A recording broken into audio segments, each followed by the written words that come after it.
4 রঙের 5 করাবো এখন। তো দেখো এখানে কি আছে, সবগুলো সংখ্যার মধ্যে সবচেয়ে ছোট কি, π/7। তো এটাকে আমরা ভাঙাবো না, ভাঙবো আমরা এই সংখ্যাগুলোকে। তো এটা যা আছে তাই রেখে দিব। এমন সংখ্যা নিব যে সংখ্যাটা কি 14 কে ভাগ যায়। তো যদি এখানে 7 পাইনি, 7 দুগুণে 14 মানে কাটাকাটি যায়, 7 থেকে 2 পাইনি বিয়োগ করি আমরা, তাহলে কত আসে আমাদের, 7 অতি চলে গেলে কত থাকে, 5 থাকে। প্লাস সাইন স্কয়ার 7 পাই প্লাস পাই, তাহলে কি 8 পাই হয়ে যায়, আর এখানে 7 থাকবে প্লাস সাইন স্কয়ার 7 পাই প্লাস 2 পাই।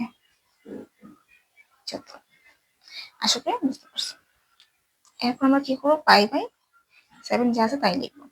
এটা সম্পূর্ণ আমরা কাটাকাটি করি, তাহলে এখানে কি থাকে, 7 দিয়ে 14 কে ভাগ করলে কত, 2 মাইনাস 2 দিয়ে 7 কে ভাগ করলে কত থাকে, 7 প্লাস সাইন স্কয়ার 7 ভাগ করলে কি থাকে, পাই প্লাস π/7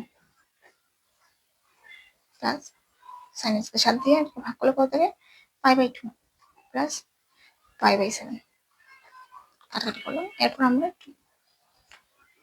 কি করব, প্লাস সাইন স্কয়ার এখানে কি মানে কি আছে, 1 ইনটু π/2 আছে, তাই আমরা কি করছি 1 মানে 1 নিতে হবে সূত্রের জন্য,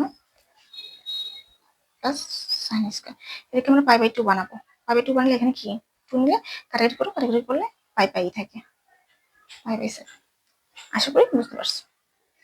এরপরে সাইন স্কয়ার হয়ে যাবে, সাইন স্কয়ার এখানে কি মনে 1 π/2, কোনো π/2 তো দেওয়াই আছে, প্লাস π/7। এখন আমরা কোণ নির্ণয় করবো যে ওরা কোণ যত ভাগে পড়ছে, ঘরে ওরা পড়ছে কিনা।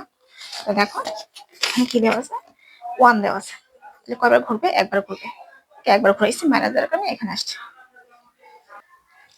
মাইনাস এর কারণে কি হয়েছে, অলের ঘর আসছে, তার মানে সাইনের ঘর আছে। কিন্তু এখানে 1 বিজোড় সংখ্যা থাকলে কি হয়ে যাবে, সাইন থাকলে কস স্কয়ার হয়ে যাবে, তাহলে π/7 প্লাস।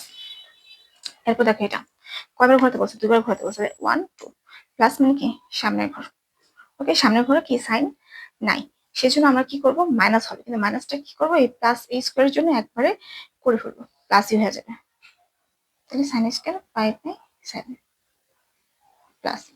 এখন দেখো সাইন কয়বার ঘুরাতে বলছে, একবার, প্লাস থাকার কারণে সামনে, ওকে সাইনের ঘরে। কিন্তু এখানে কি আছে, বিজোড় সংখ্যা থাকলে কি হয় আমরা কি জানি, সাইন থাকলে কস হয়ে যাবে, কস স্কয়ার π/7। এখন দেখো সাইন স্কয়ার প্লাস কস স্কয়ারের সূত্রে চলে যায়, 1 plus sine square plus cos square, এখানে আমরা 1 যোগ 2।